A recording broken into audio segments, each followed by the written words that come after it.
Hello everyone. Alright, here's my video update on the winter storm. Honestly, I'm pretty frustrated with the way things are going. I've had a very hard time trying to iron out the differences in the models.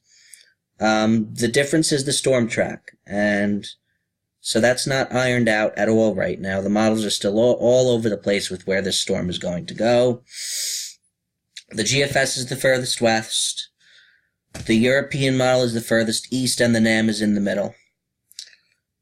I think the European is too far east. I don't know what it's doing, and I'm not even going to try to figure out what it's doing because I just don't think it's right. And I'll explain why in a minute. If anything, I think the GFS and the NAM have a better handle on the dynamics. So this is the GFS. Looking at the GFS, there's your northern upper low. That is the steering mechanism. Here's the upper low that will move to the south and east, guided by this steering mechanism as it comes to the south and west. Your area of low pressure will reform off the Carolina coast, and it will be directed up the coast. And that's your storm. So let's watch that happen.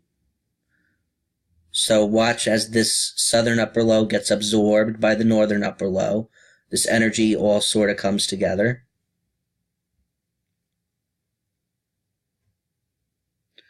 And there you go. So now your northern upper low is dominating the flow. Here's all your vorticity. That's creating the storm. And you have a negatively tilted trough. So now your storm is directed up rather than out. And with a negatively tilted trough like this, I don't know why the European model is so far east. I really don't. So that's my thinking. When you have this steering mechanism with such a strong connection, when this vorticity down here is so strongly connected to this upper low, I just don't see how it escapes out to sea like the European model says. So that's why I don't think this is going to trend east, like some people think. Meteorologists can disagree. I've been talking to my colleagues all day. Some think it's going to shift east. Some think it's going to shift west. I don't really see a reason for this to shift east. I think if anything, this is going to be hugging the coast. So that's sort of how I'm basing my forecast. But there are other factors that play a role, and one of them is the position of this upper low here. Because if say this upper level low was, instead of being there, what if it was here? Then your storm would be kicked further to the south and east. That's what the NAM has. That's what the NAM came in with this afternoon. Now, the GFS, this is the new run. All right, here's the old run, so let's just go through this. New run, old run. So it's still a very similar location. Nothing's changed, but let's go forward a couple steps. Old run, watch. Here's your upper low. And new run, there it is, it's further south. You see that?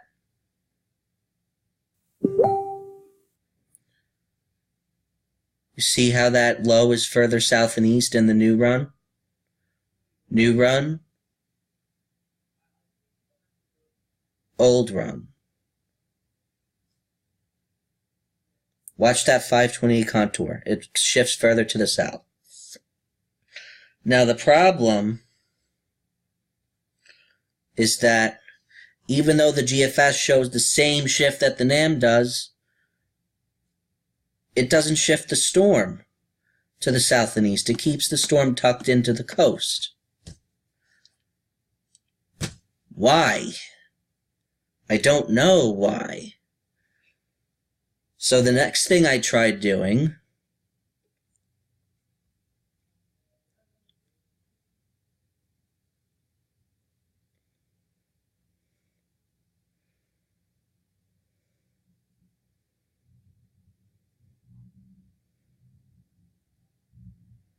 was I tried looking at the vorticity map for the whole North American continent to see if I could figure out why that upper low shifts to the south and east in the new run. So I'm not going to go into details here, but I was looking around Canada, and just trying for the life of me to figure out why the GFS shifted it further south, and the same with the NAM. And I unfortunately could not figure it out. So I have no justification for why that upper low shifted.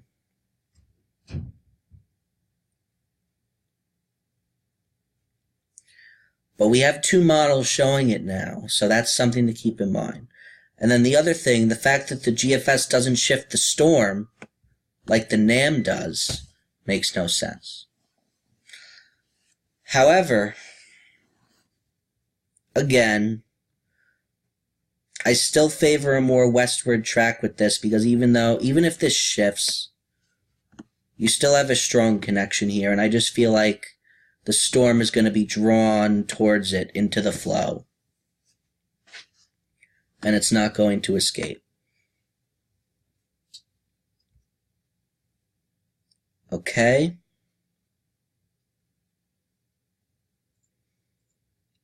So let's look at the surface map.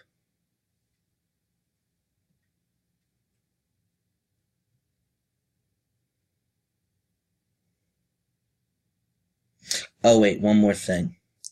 The other discrepancy is the thermodynamic aspect, the temperatures.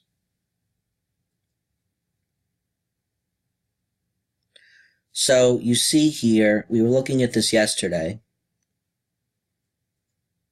Look at these greens here. These are above freezing temperatures. Excuse me.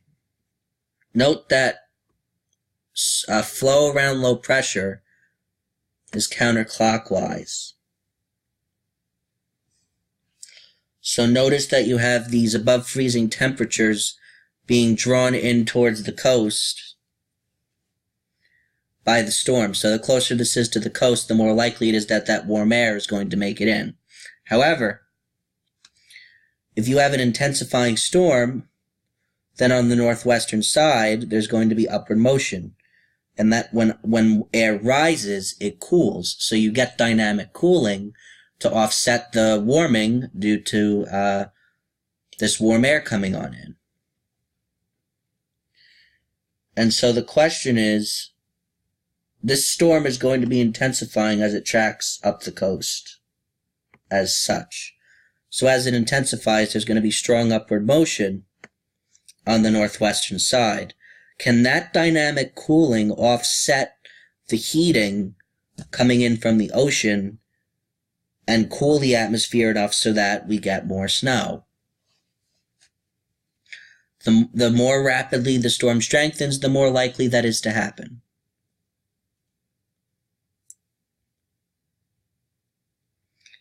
So there's discrepancies about that.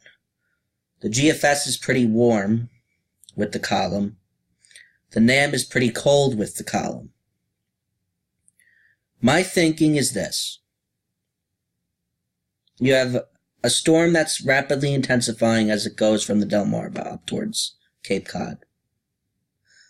I think the dynamic cooling is going to offset the heating in a good number of locations, especially inland. I think the GFS is a little too warm for that reason when you have a strengthening storm like this. Now, do I think the NAM is too cold? Yeah, sort of.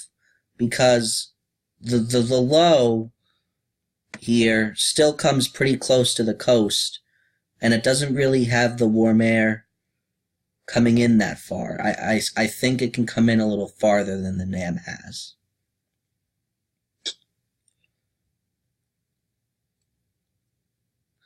Okay, so all of that in mind, don't know if it made any sense to you guys. Hope it did. I'm probably just as confused as you guys are. Let's look at the surface map.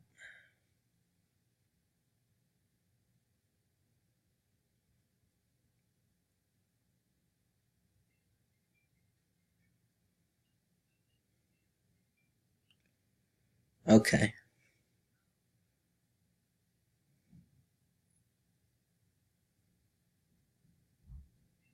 So this is just to give a close-up. Actually, you know what? Let's do it on the bigger screen here.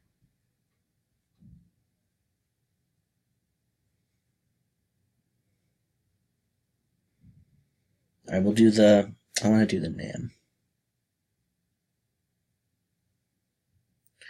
Alright, so here's your original surface low. That's later tonight. Let's move ahead here. Moves to the south and east. By tomorrow evening, here it is across the Ohio Valley, and then it reforms. See that? Just from the Ohio Valley to off the coast of the Carolinas here.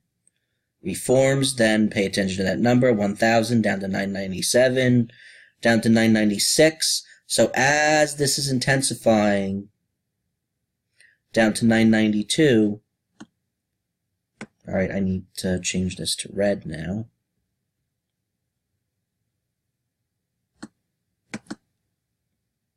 You have all this heavy precipitation on the northwestern side.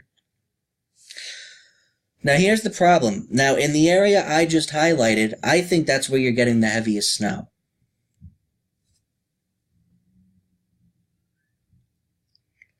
Especially in here. Across western New Jersey, eastern Pennsylvania, down towards Philly. I think you're definitely getting some heavier snow bands in here.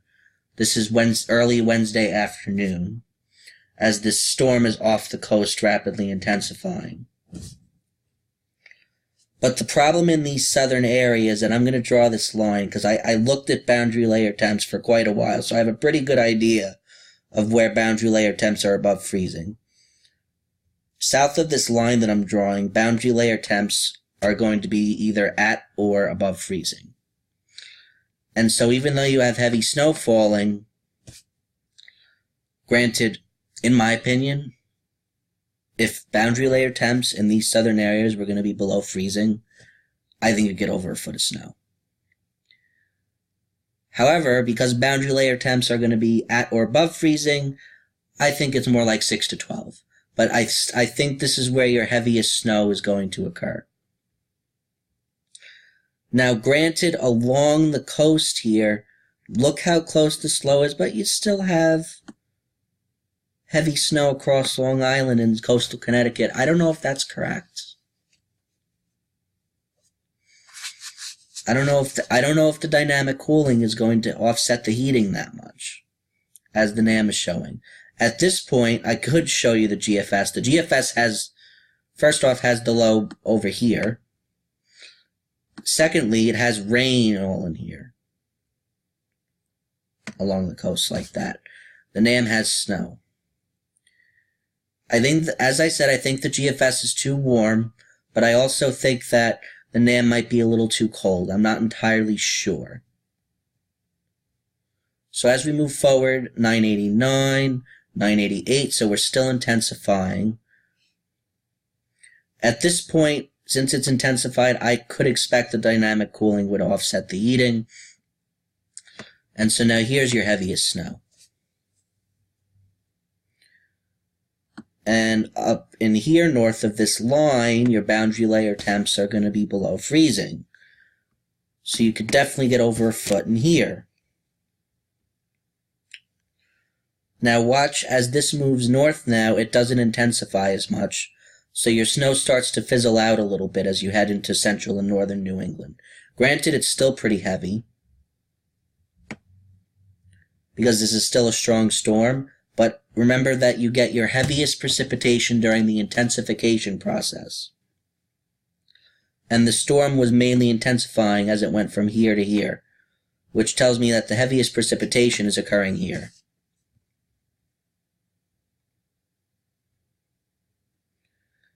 Now, the other thing, though, about central and northern New England is here boundary layer temps are going to be way below freezing. They're going to be in the mid to upper 20s.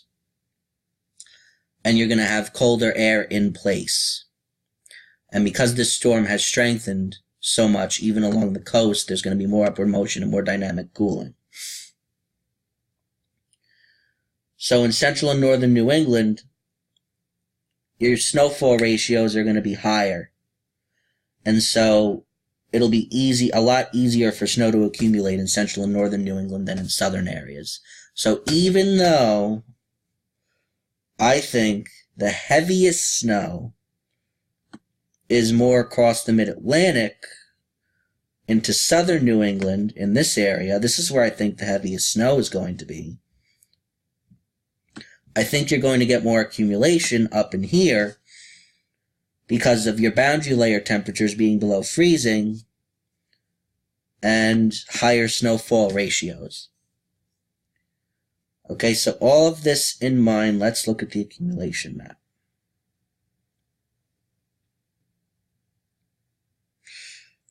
So I adjusted this a little bit. I didn't have the 6 to 12 coming that far south, but now that I think about it, you have an intensifying area of low pressure just off the coast here. You're going to have a lot of upward motion, a lot of dynamic cooling, and very heavy precipitation. So remember that it has to snow really hard to accumulate at this time of year. And because surface temperatures are going to be above freezing. But I think it will snow hard enough to get significant accumulation in some areas. Keep in mind that if boundary layer temps in these southern areas were in the 20s, this 12 to 18 would come down like this. And then this 6 to 12 would come further down. Unfortunately, fortunately, I guess that's not the case. So we're leaving it 6 to 12. Okay? I'm going to be honest, I have little, if any, confidence in this map because of the storm track and the differences. I'm just really worried that things are going to change over the next couple days. Well, over the next 24 hours because the storm is in less than 48 hours. Let's go through this. So, in general, I have Philly in the 6 to 12. Central and southwestern New Jersey, I have 6 to 12. Most of eastern Pennsylvania, including Allentown and York, Pennsylvania, I have 6 to 12. 6 to 12 for a stripe of central New York here. Albany, I could see a foot, maybe a little more. But I have your 12 to 18 coming back here towards northeastern Pennsylvania, northwestern New Jersey. Remember that I think you're getting the heaviest snow in here and boundary layer temperatures are below freezing. So I can definitely see 12 to 18 inches in these areas in central New York State. In Litchfield County, Connecticut, back towards Hartford, I could see a foot. Maybe a little more. Worcester, I could see 12 to 18 inches. Most of Vermont and New Hampshire, 12 to 18. Most of Maine, we're going to go 12 to 18 inches as well. If anybody gets 2 feet out of this, I'm thinking it's going to be somewhere in here. Because as I said, this is where your heaviest snow is going to be as the storm intensifies. So I think somebody in central New York, or maybe in western Massachusetts, or southern Vermont and New Hampshire, could probably pick up almost 2 feet of snow.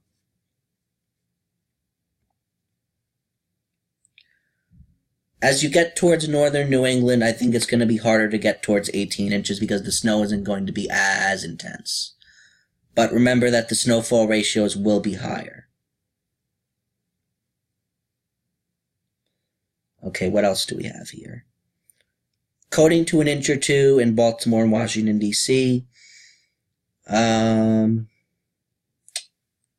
Atlantic City, New Jersey. Coastal New Jersey, because you're going to start out as rain, we're going to go 3 to 6 for you. New York City, I think, is going to get in on the heaviest of the snow. But again, boundary layer temperatures are going to be above freezing. So we're going to go 6 to 12 for New York City. Central Long Island, we're going to go 3 to 6 inches. I think you're a little too close to the coast to get more than that. I'm not sure if dynamic cooling is going to offset warming from the ocean in time for heavier snow.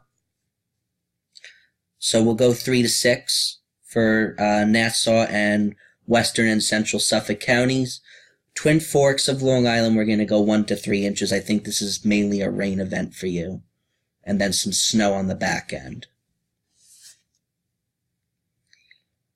Let's see. Providence, we're going to go 3 to 6. I could see a little more in Providence. I think dynamic cooling. In fact, I might bring the 6 to 12 back towards Providence. But for now, we'll leave it at 3 to 6. Little, if anything, out on the Cape. This is mainly a rain event there. Bringing the 6-inch line right through Boston. And then coastal Maine, we're going to go 6 to 12. And coastal New Hampshire here, 6 to 12. Most of eastern Massachusetts away from the coast, 6 to 12. Okay. So that just about does it. So yeah, just to throw out a number, I would say maybe I'm about 30% confident in this map.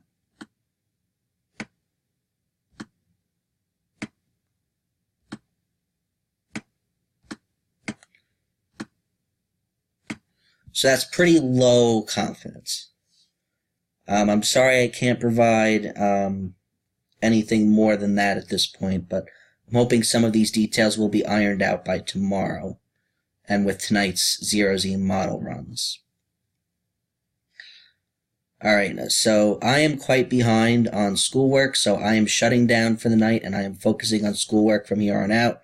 I will be back tomorrow with another update. Alright, thank you for watching.